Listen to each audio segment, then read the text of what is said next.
ഇപ്പം നിങ്ങൾ നോക്ക്, നമ്മുടെ രാജ്യത്ത് വലിയൊരു വിവാദം കത്തി നിൽക്കുന്നുണ്ട്. ഏതാണത്? വഖഫ്. എന്താണ് വഖഫ്? ഞാൻ നേരത്തെ പറഞ്ഞല്ലോ ബ്രഹ്മസം ദേവസം എന്നൊക്കെ പറഞ്ഞതുപോലെ ദേവന് വേണ്ടി, ദൈവങ്ങൾക്ക് വേണ്ടി സമർപ്പിക്കുന്നതാണ് ദേവസം. അതുപോലെയാണ് മുസ്ലിങ്ങൾ അവരുടെ സ്വത്ത് ഈ നാട്ടിലെ മുസ്ലിം പള്ളികൾക്ക്, ആരാധനാലയങ്ങൾക്ക് സമർപ്പിക്കാൻ, അവിടുത്തെ ചെലവിനും കാര്യത്തിനും മറ്റ് നടപടികൾക്കും വേണ്ടി. അതാണ് വഖഫ് സ്വത്ത്. ആ വഖഫ് സ്വത്ത് സംരക്ഷിക്കുന്നതിന് വേണ്ടി നമ്മുടെ നാട്ടിൽ വഖഫ് ബോർഡ് ഉണ്ടാവും. അത് കാലത്തിനനുസരിച്ച്, അതായത് തെരഞ്ഞെടുപ്പ് കാലത്തല്ല അത് വരിക. ഇപ്പോ പിണറായിയുടെ കാലത്ത് വന്ന നമ്മുടെ CH ഹംസ, അദ്ദേഹം ചെയർമാൻ ആയിക്കൊണ്ടുള്ള മുക്കം ഉമർ ഫൈസി അടക്കമുള്ള ആളുകളുള്ള, കുഞ്ഞാമൂട്ടി മാഷ് അടക്കമുള്ള ആ വഖഫ് ബോർഡ് നിലവിൽ വന്നത് ഫെബ്രുവരിയിലാണ്. ഫെബ്രുവരിയിൽ അത് നിലവിൽ വന്നാൽ കേരളത്തിൽ ഭരണമാറ്റം ഉണ്ടായാൽ ആ വഖഫ് ബോർഡ് മാറില്ല. 2006 ഈ കേരളത്തിൽ ഇടതുപക്ഷ ജനാധിപത്യ മുന്നണി അധികാരത്തിൽ വരുമ്പോ അന്ന് വഖഫ് ബോർഡിന്റെ ചെയർമാൻ ആരാണ്? മഹാനായ പാണക്കാട് ഉമർ അലി തങ്ങൾ. 3 കൊല്ലം, അതിന്റെ കാലാവധിയായ 3 കൊല്ലത്തിനിടയിൽ അതിനെ പിരിച്ചുവിടാനുള്ള ഒരു ശ്രമവും ഇടതുപക്ഷ ജനാധിപത്യ മുന്നണി നടത്തിയിട്ടില്ല. അവർക്ക് വേണ്ട എല്ലാ സൗകര്യങ്ങളും ചെയ്തു കൊടുത്തു. അതുപോലെ തന്നെ 2016 ഇടതുപക്ഷ ജനാധിപത്യ മുന്നണി അധികാരത്തിൽ വരുമ്പോ കേരളത്തിന്റെ വഖഫ് ബോർഡിന്റെ ചെയർമാൻ ആരാണ്? ബഹുമാന്യനായ പാണക്കാട് റഷീദ് അലി തങ്ങൾ. ജീവിച്ചിരിപ്പുണ്ടല്ലോ. അതിൽ PV അബ്ദുൽ വഹാബ് അംഗമായിരുന്നല്ലോ, മാഹിൻ നാജി അംഗമായിരുന്നല്ലോ. അങ്ങനെയാണല്ലോ കുറ്റിക്കാട്ടൂരിലെ 2.5 ഏക്കർ ഭൂമി മൂപ്പർ അടിച്ചു മാറ്റിയത്. വഖഫിന്റെ സ്വത്ത് മാഹിനാജി, കോടികൾ വിലയില്ലേ, അവരംഗമായിരുന്നല്ലോ. ഞങ്ങൾ ആ വഖഫ് ബോർഡിനെ പിരിച്ചുവിടാൻ ശ്രമിച്ചില്ല. ഇപ്പോ എന്താ പ്രശ്നം? വഖഫ് ബോർഡിനെതിരെ കേരളത്തിന്റെ ഹൈക്കോടതിയിൽ ഒരു പരാതി വന്നു. ആരാ പരാതി കൊടുത്തിട്ടുള്ളത്? ഷോൺ ജോർജ്. ആരാ ഈ ഷോൺ ജോർജ്? കേരളം കണ്ട ഏറ്റവും വലിയ വർഗീയവാദി PC ജോർജ്. ആ PC ജോർജിന്റെ മകൻ ഷോൺ ജോർജ് ആരാ? BJPയുടെ വൈസ് പ്രസിഡന്റ്. ആ BJPയുടെ വൈസ് പ്രസിഡന്റായ ഷോൺ ജോർജ് എന്താ പറഞ്ഞിട്ടുള്ളത്? ഈ വഖഫ് ബോർഡിനെ പിരിച്ചുവിടണം. എന്താ അതിന് അദ്ദേഹം കാരണമായിട്ട് പറഞ്ഞിട്ടുള്ളത്? നരേന്ദ്രമോദി സർക്കാർ വഖഫിന്റെ കാര്യത്തിൽ ഒരു നിയമം കൊണ്ടുവന്നിട്ടുണ്ട്, നിയമമാറ്റം. വഖഫ് നിയമത്തിലെ 14-ാം വകുപ്പ് പ്രകാരം വഖഫ് ബോർഡിൽ 2 അമുസ്ലിങ്ങളെ അംഗമാക്കി വെക്കണം. അങ്ങനെ ഒരു തീരുമാനം BJP ഗവൺമെന്റ്, സംഘി ഗവൺമെന്റ് എടുത്തപ്പോ ഇന്ത്യയിലെ സകല മതേതര പാർട്ടികളും അതിനെ എതിർത്തു. ഇടതുപക്ഷവും CPM-ഉം മാത്രമല്ല, കോൺഗ്രസ് എതിർത്തു. എന്നെ കേൾക്കുന്ന പ്രിയപ്പെട്ട കോൺഗ്രസെ, ഇന്ത്യയുടെ പാർലമെന്റിനകത്ത് AICCയുടെ ജനറൽ സെക്രട്ടറിയായ KC വേണുഗോപാൽ ഈ വഖഫിലെ 2 അമുസ്ലിങ്ങളെ വെക്കണമെന്ന് പറയുന്ന നിയമത്തിനെതിരെ ഉജ്ജ്വലമായി പ്രസംഗിച്ചിട്ടുണ്ട്. ഞങ്ങൾ പ്രസംഗിച്ചെന്ന് തന്നെ പറയും. അങ്ങനെ പ്രസംഗിച്ച കാര്യം, ഈ നിയമം വന്നപ്പോ കേരള ഗവൺമെന്റ്, പിണറായി ഗവൺമെന്റ് ഐക്യകണ്ഠേന ഒരു പ്രമേയം പാസാക്കി. LDF-ഉം UDF-ഉം ഒരുമിച്ച് ചേർന്ന് ഈ 14-ാം വകുപ്പ് പ്രകാരം വഖഫിൽ 2 അമുസ്ലിങ്ങളെ ചേർക്കുന്നത് മതേതരത്വത്തിനെതിരാണ്, ഭരണഘടനക്കെതിരാണ്. പ്രമേയം പാസാക്കി കേന്ദ്ര ഗവൺമെന്റിന് അയച്ചു. കേരള ഗവൺമെന്റ് സുപ്രീം കോടതിയിൽ കേസിന് പോയി. ഈ നിയമം ഞങ്ങൾ അംഗീകരിക്കില്ല, അത് തിരുത്തണം.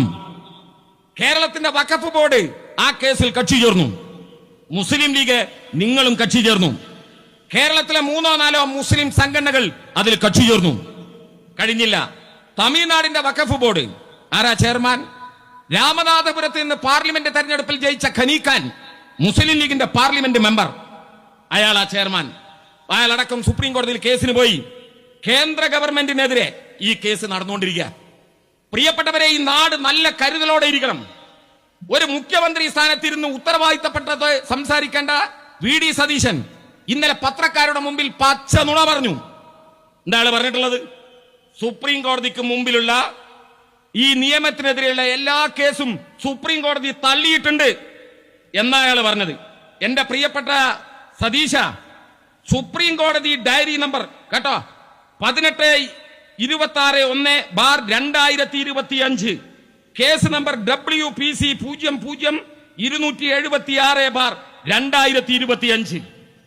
ഈ കേസ് സുപ്രീം കോടതിയുടെ പരിഗണനയിൽ വന്നപ്പോ സുപ്രീം കോടതി പെൻഡിങ്ങിൽ വെച്ചു, മാറ്റിവെച്ചു. അതിൽ തീരുമാനമെടുത്തില്ല. അതിൽ തീരുമാനമെടുക്കാതെ അടുത്ത സിറ്റിംഗ് വെച്ചിട്ടുള്ളത് 15/8/2026, അല്ല 14/8/2026, ആഗസ്റ്റ് 14-ാം തീയതിയിലേക്ക് ഇതിന്റെ സിറ്റിംഗ് മാറ്റിവെച്ചു. ഇതിന്റെ വിചാരണ നടക്കാൻ പോവാണ്. രണ്ട്, അഹിന്ദുക്കളെ വെക്കണോ വെക്കണ്ടേ? നമ്മൾ വഖഫ് ബോർഡ് ഉണ്ടാക്കുമ്പോ 2 സീറ്റ് ഒഴിച്ചിട്ടു. എന്താ ഒഴിച്ചിടാനുള്ള കാരണം? നിയമപ്രകാരം 2 അഹിന്ദുക്കളെ വെക്കണം.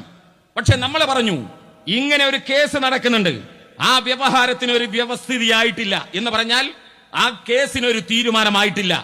തീരുമാനമായിട്ടേ ഈ ആളുകളെ വെക്കാൻ കഴിയുള്ളൂ എന്ന് ഞങ്ങൾ പറഞ്ഞു. എന്നാൽ ഇന്നലെ ഈ മുഖ്യമന്ത്രി പറഞ്ഞെന്താണ്? ആ കേസ് തള്ളിപ്പോയി. ഇടതുപക്ഷ ജനാധിപത്യ മുന്നണി ഗവൺമെന്റ് 2 ഹിന്ദുക്കളെ അമുസ്ലിങ്ങളെ വെക്കാം എന്ന് പറഞ്ഞിട്ടുണ്ട് എന്ന പച്ച നുണ ഇയാൾ പറഞ്ഞു. ഈ നാട്ടിലെ മുസ്ലിങ്ങൾ മനസ്സിലാക്കിക്കോ, പച്ച നുണ. മീഡിയ വൺ ജമാഅത്ത് ഇസ്ലാമിന്റെ ചാനലടക്കം ഇന്നലെ അത് പൊളിച്ചിട്ടുണ്ട് ഈ മുഖ്യമന്ത്രിയുടെ വാദത്തെ. അവർക്ക് ഇപ്പൊ കുറച്ചു നേരം വിളിക്കാൻ തുടങ്ങിയിട്ടുണ്ട് ഇല്ലേ? ഞാൻ പറയുന്നത് ഒറ്റ ചോദ്യമേ ലീഗിനോടും കോൺഗ്രസിനോടും. 2 അമുസ്ലിങ്ങളെ വെക്കാമെന്ന് ഇടതുപക്ഷ ഗവൺമെന്റ് തീരുമാനിച്ചിരുന്നെങ്കിൽ ഈ ഷോൺ ജോർജ് കേസിന് പോവോ?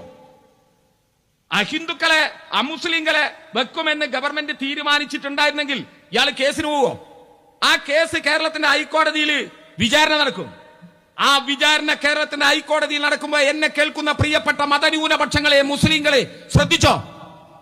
കേരളത്തിന്റെ ജാംജു ബാബു എന്ന് പറയുന്ന ഒരു അഡ്വക്കേറ്റ് ജനറൽ ഉണ്ട്. അയാൾ ആരാന്നറിയോ?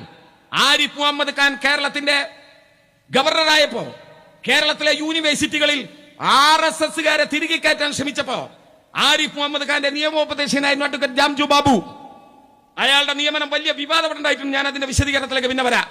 ആ ജാംജു ബാബു ഗവൺമെന്റിന് വേണ്ടി നിയമസഭയിൽ പറഞ്ഞത് എന്താ അറിയോ? കോടതി ചോദിച്ചു, ഒരു കേസ് നടക്കാനല്ലോ കേരള സംസ്ഥാന വഖഫ് ബോർഡിന്, നിങ്ങളുടെ നിലപാട് എന്താണ്? എന്താ അയാൾ പറഞ്ഞത്? ഞാൻ ഷോൺ ജോർജിന്റെ വാദത്തെ അംഗീകരിക്കുന്നു. അതായത് വഖഫ് ബോർഡിൽ 2 അമുസ്ലിങ്ങളെ വെക്കണം എന്ന ഷോൺ ജോർജിന്റെ വാദത്തെ അംഗീകരിക്കുന്നു. ആരാ പറയുന്നത്? സംസ്ഥാന സർക്കാരിന്റെ അഡ്വക്കേറ്റ് ജനറൽ എന്ന് പറഞ്ഞാൽ സംസ്ഥാന സർക്കാർ ഹൈക്കോടതി ബോധിപ്പിക്കുന്നു. സുപ്രീം കോടതിയിൽ ഇവർ ബോധിപ്പിച്ചു. ഏതെങ്കിലും ലീഗുകാർക്ക് സംശയം ഉണ്ടെങ്കിൽ ഇവര് പറഞ്ഞാൽ വിശ്വസിക്കൂല. എനിക്കറിയാം, ഇന്നലൊക്കെ അത് പോസ്റ്റ് ചെയ്തപ്പോൾ എന്റെ അനുഭവം. സുപ്രീം കോടതിയിൽ നടക്കുന്ന വാദം ഓപ്പൺ കോർട്ടിലാണ്. അതിന്റെ വീഡിയോ ഉണ്ട്, വീഡിയോ എന്റെ കയ്യിലുണ്ട്. ഈ പ്രസംഗത്തിന്റെ കൂടെ ഞാനിത് മുസ്തഫന്റെ കൊടുക്കും, വരുമ്പോ അതിൽ കാണാം. അതിൽ കൃത്യമായി കാണാം. സുപ്രീം കോടതിയിൽ ഈ ഗവൺമെന്റിന്റെ വക്കീല് പറയാണ്, ഞങ്ങൾ 2 അമുസ്ലിങ്ങളെ വെക്കാൻ തയ്യാറാണ്. ഇന്നലെ കേരളത്തിന്റെ ഹൈക്കോടതിയിൽ ഈ സംസ്ഥാന ഗവൺമെന്റിന്റെ വക്കീല് പറയാണ്, എന്താ പറഞ്ഞത്?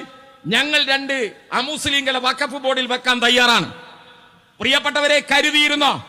കേരളത്തിന്റെ വഖഫ് ബോർഡിനെ പോലും RSSന് പണയം വെക്കുന്ന ഒരു സംഘി സതീശനാണ് ഈ കേരളം ഭരിക്കുന്നത്. നല്ല ബോധ്യം ഈ നാട്ടിലുണ്ടാവണം. ഒന്ന് പിറകിലേക്ക് നടക്കിങ്ങൾ. ഇടതുപക്ഷ ജനാധിപത്യ മുന്നണി വഖഫ് ബോർഡിന്റെ കാര്യത്തിൽ അത് നിങ്ങൾ പറയും, അതുകൊണ്ടാണ് ഞാൻ പറയുന്നത്. വഖഫ് ബോർഡിൽ ഏറ്റവും താഴെയുള്ള ലാസ്റ്റ് ഗ്രേഡ് ജീവനക്കാർ, ആ ജീവനക്കാരെ നിയമിക്കുന്നത് PSCക്ക് വിടാനുള്ള ഒരു തീരുമാനം ഇടതുപക്ഷ മുന്നണി എടുത്തു. PSCക്ക് വിടുക എന്ന് പറഞ്ഞാൽ അത് അമുസ്ലിങ്ങൾക്ക് കൊടുക്കാന്നല്ല. ഗവൺമെന്റ് പറഞ്ഞു വേണമെങ്കിൽ അതിൽ ഒരു കാര്യം കൂടി ചേർത്താ അത് മുസ്ലിങ്ങൾക്ക് വേണ്ടി സംവരണം ചെയ്യാം. ഏത്? ഈ ലാസ്റ്റ് ഗ്രേഡ് എന്ന് പറഞ്ഞാൽ പ്യൂണ്, അറ്റൻഡർ, LD ക്ലർക്ക്, ആ പോസ്റ്റിലേക്ക് PSC മുഖാന്തരം നിയമിക്കാം. മറ്റേതുപോലെ കൈക്കൂലി വാങ്ങിയിട്ടാ വെക്കുന്നത്, അതുപോലെ ആളുകളെ വെക്കുന്നു. അതൊരു PSC മുഖാന്തരം ആയിക്കോട്ടെ എന്നുള്ള നിലക്ക്. അപ്പോഴേക്കും ലീഗ് ഇളകിയില്ലേ? ലീഗ് ഇളകിയിട്ട് പറഞ്ഞു അത് വെക്കാൻ പറ്റൂല. ദാ നോക്ക്, ഈ ഉദ്യോഗസ്ഥ തസ്തികയിലേക്ക് ഹിന്ദുക്കളെ കയറ്റാണ്. ആര്? വിജയൻ.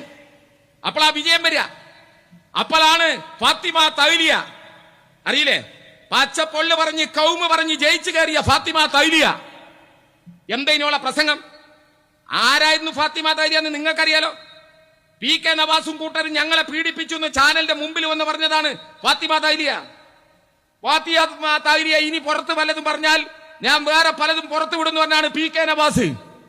ലീഗ് പ്രശ്നം തീർത്ത എങ്ങനെ? 2 സീറ്റ് കൊടുത്തു. പിന്നെ പ്രശ്നമല്ലോ, 2 സീറ്റ് കൊടുത്തു. ഞാനിപ്പോ അതിലേക്ക് കിടക്കുന്നില്ല. ഇത്ര നീട്ടുള്ള നാവ് കൊണ്ട് ഫാത്തിമ തൗലിയ എന്ന് പ്രസംഗിച്ചെന്താ അറിയോ? ഡോ വിജയ, ഈ വഖഫിൽ തൊടാൻ നീ ആരാണ്? ഇത് ഞങ്ങളുടേതാണ്, മുസ്ലിങ്ങളുടേത്.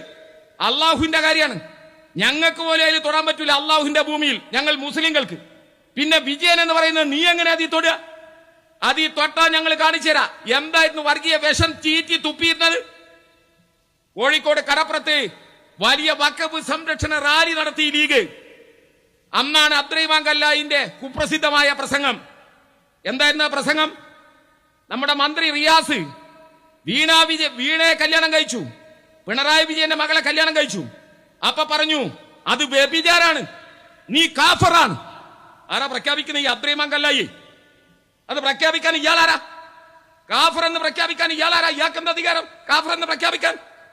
അയാളെ പറഞ്ഞത് ഹിന്ദുവായ വീണെ റിയാസ് കല്യാണം കഴിച്ചുകൊണ്ട് അത് വ്യഭിചാരാൻ. അന്ന് ഞങ്ങൾ ചോദിച്ച ചോദ്യം ആവർത്തിക്കുക. ബീവി അബ്ദുള്ള കോയന്റെ മകൻ ഒരു അമുസ്ലിം സ്ത്രീയെ കല്യാണം കഴിച്ചാൽ അത് വ്യഭിചാരാണോ? ഈ അഹമ്മദിന്റെ മകൻ ഒരു അമുസ്ലിം സ്ത്രീയെ കല്യാണം കഴിച്ചാൽ അത് വ്യഭിചാരാണോ? ആണെങ്കിൽ ഇതും വ്യഭിചാരത്തെ കൂട്ടിക്കോങ്ങള്. അങ്ങനെ കല്യാണം കഴിച്ചവരാണല്ലോ അവര്. ഞാൻ ഇപ്പൊ അതിന്റെ വിശദീകരണത്തിൽ കിടക്കുന്നില്ല.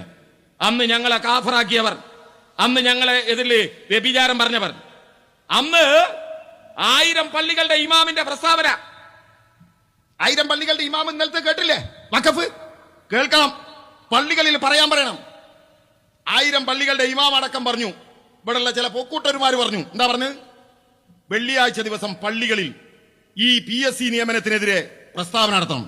മഹാനായ ജിഫ്രി തങ്ങൾ, ഇന്ന് സമസ്തയുടെ പ്രിയപ്പെട്ട ആലിക്കുട്ടി മുസ്ലിയാര് മരിച്ചു നിൽക്കുന്ന ഒരു ദിവസം, അദ്ദേഹത്തിന്റെ കയ്യിൽ നിന്ന് പതാക വാങ്ങി കാസർഗോഡ് സമ്മേളനം നടത്തുന്നതിന് നേതൃത്വം നൽകിയ ജിഫ്രി തങ്ങൾ, അയാൾക്ക് നട്ടലുണ്ട് ആ മനുഷ്യന്. ഞാൻ അദ്ദേഹത്തിന് എനിക്ക് വലിയ ബഹുമാന. അയാൾ പറഞ്ഞു പറ്റില്ല, പള്ളിയിൽ പറയാൻ പറ്റൂല, പള്ളി നിങ്ങളുടെ രാഷ്ട്രീയം പറയാനുള്ളതല്ല. പച്ചത്തെറി. ഈ ജിഫ്രി തങ്ങളുടെ മാതാപിതാക്കളെ അടക്കം നവമാധ്യമത്തിൽ തെറി വിളിച്ചത് മുസ്ലിം ലീഗ. എവിടെ നിങ്ങൾ അവിടെ ഉണ്ട്? നിങ്ങൾ അവിടെ ഉണ്ട്. അന്ന് അള്ളാന്റെ ഭൂമി, അള്ളാന്റെ സ്വത്ത്, നിങ്ങളെ തൊടാൻ ആരാന്ന് ചോദിച്ചവർക്ക് ഇപ്പൊ വഖഫ് ഭൂമിയെ കുറിച്ച് ഒന്നും പറയാനില്ല. ഇല്ലേ? ഫാത്തിമ തൈലിയ എന്തായിരുന്നു അവളൊക്കെ പ്രസംഗം? അവളെ പ്രസംഗം കേട്ടില്ല നിങ്ങൾ? ഈ നിയമസഭയിൽ ഈ അടുത്ത് അവള് പ്രസംഗിച്ചത്. അവളെ പ്രസംഗിക്ക കേരളത്തിന്റെ നിയമസഭയിൽ. ഓഗി ദുരന്തമുണ്ടായപ്പോ മനുഷ്യരെ തിരിഞ്ഞു നോക്കാത്തൊരു മുഖ്യമന്ത്രി ഉണ്ടായിരുന്നു കേരളത്തിന്. പ്രളയമുണ്ടായപ്പോ, മഹാമാരി ഉണ്ടായപ്പോ തിരിഞ്ഞു നോക്കാത്തൊരു മുഖ്യമന്ത്രി ഉണ്ടായിരുന്നു കേരളത്തിന്. ഫാത്തിമ തൈലിയ തനിക്കറിയോ? ഈ കേരളത്തിൽ ഇടതുപക്ഷ ജനാധിപത്യ മുന്നണി അധികാരത്തിൽ വന്ന് 1.5 വർഷം പിന്നിടുമ്പോഴാണ് ഓഗി ദുരന്തം ഉണ്ടായത്. എന്താണ് ഓഗി? തിരുവനന്തപുരത്തിന്റെ, കൊല്ലത്തിന്റെ, ആലപ്പുഴയുടെ, നാഗർകോവിൽ തമിഴ്നാടിന്റെ ആ ഭാഗത്ത് അറബിക്കടലിന്റെ തിരമാലകൾ തെങ്ങോളം ഉയരത്തിൽ വന്നു. തീരത്തെ നക്കി തുടച്ചു കൊണ്ടുപോയി. 145 മനുഷ്യരെ അറബിക്കടലിൽ കൊണ്ടുപോയി. 95 മനുഷ്യരുടെ മൃതശരീരം അറബിക്കടലിൽ തിരിച്ചു തന്നു. 50 പേരുടെ മൃതശരീരം തിരിച്ചു തന്നില്ല. അങ്ങനെ വരുമ്പോ ഒരു പ്രശ്നമുണ്ട്. കടലിൽ കാണാതെ അവരെ മരിച്ചെന്ന് പ്രഖ്യാപിക്കണമെങ്കിൽ 7 വർഷം കാത്തിരിക്കണം. അതാ നിയമം. എന്താ കാരണം? ഒന്നുകിൽ അവര് ഉൾക്കടലിലൂടെ പോകുന്ന കപ്പലിൽ കയറി രക്ഷപ്പെടാം, അല്ലെങ്കിൽ കടലിന്റെ തിരമാലകളിൽപ്പെട്ട് മറ്റേതെങ്കിലും തീരത്തണിയാം. എന്നാൽ ഈ ഗവൺമെന്റ് 1 വർഷം കൊണ്ട് അവർ മരിച്ചതായി പ്രഖ്യാപിച്ചു. 145 കുടുംബങ്ങൾക്ക് 20 ലക്ഷം ആദ്യം നൽകി, 5 ലക്ഷം തൊട്ടുപിറകെ നൽകി, 25 ലക്ഷം രൂപ വെച്ച് 145 കുടുംബത്തിന് ധനസഹായം കൊടുത്തു ഇടതുപക്ഷ ഗവൺമെന്റ് പിണറായി. ഫാത്തിമ തൈലിയ കേട്ടിട്ടുണ്ടോ? അതുകൊണ്ട് അവസാനിക്കോ? നഷ്ടപ്പെട്ടു പോയ വീടുകൾക്ക് പകരം സ്വപ്നം കാണാൻ കഴിയാത്ത മനോഹരമായ ഫ്ളാറ്റുകൾ ഉണ്ടാക്കി കൊടുത്തു. പോയി നോക്ക് തിരുവനന്തപുരത്തിന്റെ തീരപ്രദേശങ്ങളിൽ, കൊല്ലത്തിന്റെ തീരത്ത്. കഴിഞ്ഞില്ല. ആ മത്സ്യത്തൊഴിലാളികളുടെ മക്കളുണ്ട്, കോളേജിൽ പഠിക്കുന്നവർ, സ്കൂളിൽ പഠിക്കുന്നവർ, നഴ്സറി പഠിക്കുന്നവർ. എന്തിന് പ്രിയപ്പെട്ടവര്? ആ മത്സ്യത്തൊഴിലാളി കടലിൽ പോകുന്ന രാത്രിയിൽ ഒരു പക്ഷേ അവന്റെ ഭാര്യയുടെ ഗർഭപാത്രത്തിൽ ഒരു ഭ്രൂണം ചലിക്കാൻ തുടങ്ങിയിട്ടുണ്ടാവും. ഈ ഗവൺമെന്റ് ജനിച്ച കുട്ടികളോട്, പഠിച്ചുകൊണ്ടിരിക്കുന്ന കുട്ടികളോട്, ജനിക്കാനിരിക്കുന്ന കുട്ടികളുടെ അമ്മമാരോട് പറഞ്ഞു, അവര് സ്വപ്നം കാണട്ടെ പഠിക്കുന്നത്, അവര് സ്വപ്നം കാണട്ടെ. അവര് എന്തിന് പഠിക്കണം? അതിന്റെ പൂർണ്ണ ചെലവ് ഈ ഗവൺമെന്റ്. പോയി നോക്ക്, ഞാൻ കാണിച്ചുതരാം വീഡിയോ. അന്ന് അച്ഛൻ നഷ്ടപ്പെട്ട ഒരു മകള് MBBS പാസ്സായി അമ്മയോടൊപ്പം പുതിയ വീട്ടിലേക്ക് ഇറങ്ങുന്ന വീഡിയോ ഇറങ്ങിയിട്ട് ഒരാഴ്ചയായിട്ടില്ല. നിങ്ങൾ പോയി അന്വേഷിക്ക്. നാഗർകോവിലുള്ള തമിഴ്നാടിന്റെ മക്കൾ പറഞ്ഞു, ഞങ്ങളെങ്ങാനും കേരളത്തിലായിരുന്നെങ്കിൽ അങ്ങനെ മോഹിപ്പിക്കുന്ന വലിയ സഹായം അവർക്ക് ചെയ്തു. എന്നിട്ട് ഫാത്തിമ തൈലിയ പ്രസംഗിക്കുക, തിരിഞ്ഞു നോക്കിയോ?